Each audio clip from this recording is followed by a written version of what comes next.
नमस्कार दोस्तों, आपका स्वागत है एमिनेंस दोस्तों, विदेश मंत्री एस जयशंकर ने भारत और चीन के बीच व्यापार संबंधों पर सवाल किया और पूछा कि भारत चीन से इतना क्यों खरीदता है। विदेश मंत्री ने ये सवाल कोलकाता में एक कार्यक्रम के दौरान उठाया। उन्होंने सवाल भी किया कि चीन से इतना अधिक व्यापार देश के लिए क्या सही है।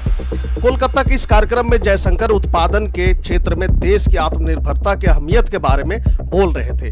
ताजा आंकड़ों के अनुसार चीन अब भारत का सबसे बड़ा ट्रेडिंग पार्टनर है। ग्लोबल ट्रेड रिसर्च इनिशिएटिव के आंकड़ों के अनुसार मौजूदा वित्त वर्ष में दोनों देशों के बीच व्यापार 118.4 बिलियन डॉलर पहुंच गया है। चीन से भारत में आयात 3.24% बढ़कर 101.7 बिलियन हो गया है। भारत से चीन को 8.7% बढ़कर 16.67 बिलियन हो गया है। यानी कि भारत जो है वो भी कुछ ना कुछ एक्सपोर्ट करता है चीन को, जिनकी वैल्यू 16.67 बिलियन हो गया है और चीन से जो भारत आता है वो 101.7 बिलियन डॉलर है। इन्हीं आंकड़ों के बाद विदेश मंत्री एस जयशंकर से कोलकाता के कार्यक्रम में भारत और चीन के बीच व्यापार पर सवाल पूछे गए थे। एस जयशंकर ने कहा कि जिस वक्त भारत कोविड महामारी के दौर से गुजर रहा था, उस वक्त चीन ने भारत के साथ लगी अपनी सीमा के पास सैनिकों की संख्या बढ़ा दी थी। इससे पहले भारत साल 2017 में भारत और चीन के बीच भूटान के पास सटी सीमा पर तनाव रहा, जो 71 दिन तक चला। इसके बाद साल 2020 में गलवान घाटी में दोनों देशों के सैनिकों के बीच झड़प हुई, जिसके बाद से भारत और चीन के बीच तनाव जारी है। गलवान के बाद दोनों देशों ने सरहद पर सैनिकों की तैनाती बढ़ाई है। साथ ही भारत ने क्वाड सहयोग संगठन के तहत जापान, अमेरिका और ऑस्ट्रेलिया के साथ सुरक्षा को लेकर बातचीत बढ़ाई है। इसके बाद भारत सरकार ने जून 2020 में कई चीनी मोबाइल ऐप बंद कर दिए।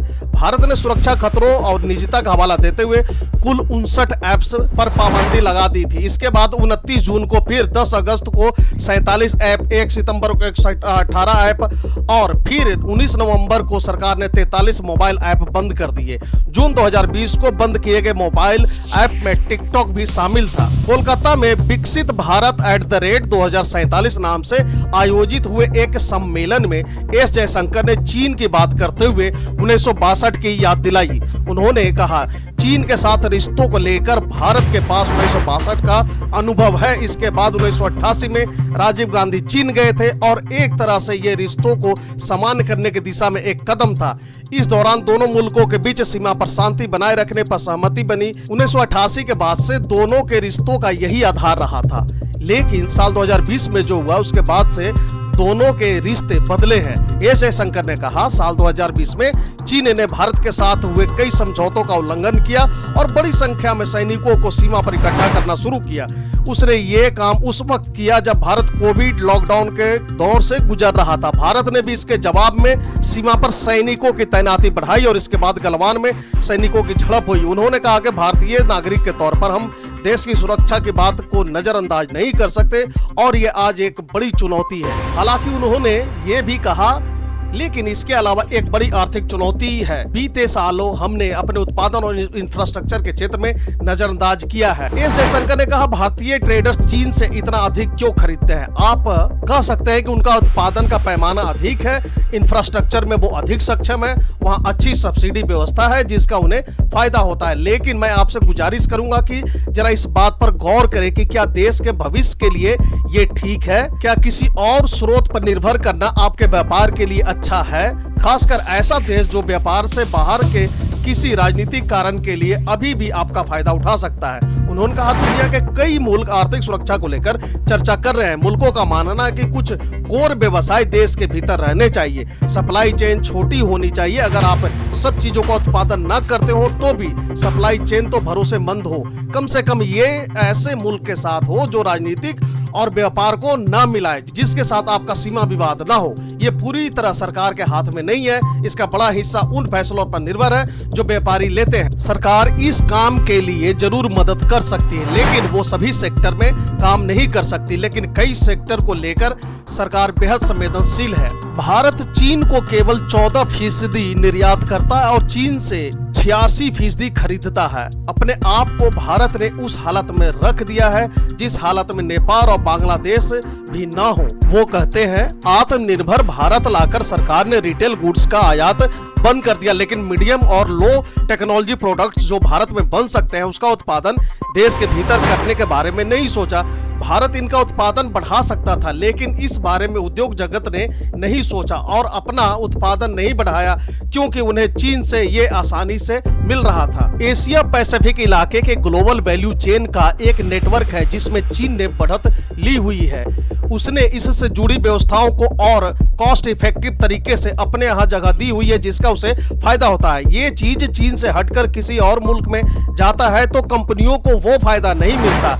ये भी एक कारण है कि कंपनियों के लिए चीन बेहतर सहयोगी साबित होता है। सरकार उत्पादन बढ़ाने के लिए PLI स्कीम लाई, एंटी डंपिंग ड्यूटी लगाई और क्वालिटी कंट्रोल ऑर्डर भी लाई, लेकिन भारत का आयात बढ़ता रहा। सरकार ने वक्त से इसे रिव्यू नहीं किया, लेकिन अब वो इंडस्ट्री को इस बारे में याद दिला रहे हैं। ये सवाल तो पहले ही करना चाहिए था कि देश का बाजार जिस तेजी से बढ़ रहा है उस तेजी से देश में उत्पादन बढ़ाने की कोशिशें क्यों नहीं हो रही। ये सोच नहीं बन पाई और ये सरकार की कोशिश में कमी दिखती है। भारत में होने वाले कई चीजों को उत्पादन में चीन से आयात किए गए उपकरण लगाए जाते हैं। ये आयात का बड़ा हिस्सा है और इसमें चीन की बड़ी हिस्सेदारी है। भारत को इस मुश्किल को हल करने की कोशिश करनी चाहिए। दूसरों पर अपनी निर्भरता कम करने के लिए भारत को आत्मनिर्भरता योजना या PLI के तहत काम करना चाहिए, लेकिन भारत को अपने घरेलू स्तर पर उत्पादन क्षमता को बड़े पैमाने पर बढ़ाने पर ध्यान लगाना होगा। इसे चीन के खिलाफ रखने की जरूरत नहीं, बल्कि हमें अपना ध्यान अपना उत्पादन बढ़ाने और दुनिया भर में निर्यात के इरादे से उत्पादन बढ़ाने के बारे में सोचना चाहिए। उत्पादन बढ़ेगा तो इसका असर निर्भरता कम होने पर पड़ेगा। इसमें इंडस्ट्री की अहम भूमिका जरूर है, लेकिन निर्यात को ध्यान में रखकर उत्पादन बढ़ाने में सरकार की भूमिका बेहद महत्वपूर्ण है। हालांकि ये किसी एक की नहीं बल्कि दोनों यानी कि सरकार और इंडस्ट्री की ही जिम्मेदारी है। ये जरूरी है कि आने वाली सरकार अब इस बारे में जमीनी स्तर पर कोशिश करे। जब तक ये नहीं होता, चीन पर निर्भरता कितनी कम हो सकेगी ये कहना मुश्किल है। साल 2024 में एक बार फिर चीन ने भारत के सबसे बड़े व्यापार सहयोगी का दर्जा हासिल कर लिया है। बीते साल यह स्थान अमेरिका का था। ग्लोबल ट्रेड रिसर्च इनिशिएटिव यानी कि GTRI ने ताजा आंकड़ों के अनुसार 2024 के वित्त वर्ष में भारत और चीन के बीच द्विपक्षीय व्यापार 118.4 अरब डॉलर का रहा है। GTRI की रिपोर्ट के अनुसार भारत ने चीन से हो रहे आयात में कमी करने के लिए एंटी डंपिंग टैक्स और क्वालिटी कंट्रोल से जुड़े नियम लागू किए हैं, लेकिन इनका असर भारत के आयात पर होता नहीं दिखता। साल 2024 वित्त वर्ष में भारत ने चीन से 2.2 अरब डॉलर की लिथियम आयन बैटरी खरीदे, जो इस सेक्टर में होने वाले आयात का 75% है।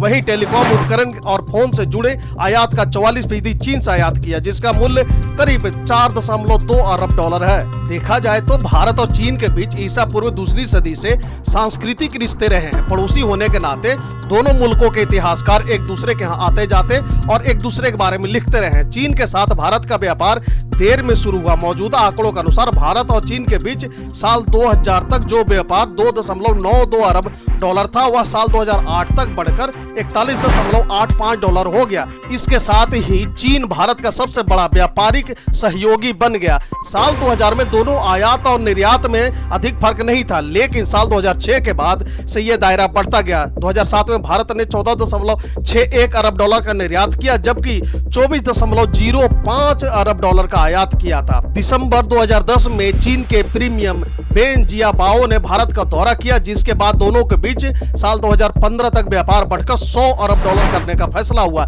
लेकिन आयात और निर्यात का फर्क भी बढ़ गया। भारत और चीन को जितना निर्यात करता है उससे कहीं अधिक उससे आयात करता है। तो दोस्तों, फिलहाल के लिए इस वीडियो में इतना ही। इसी तरह की इंफॉर्मेटिव वीडियो देखते रहने के लिए बने रहे हमारे साथ। Thank you for watching. God bless you.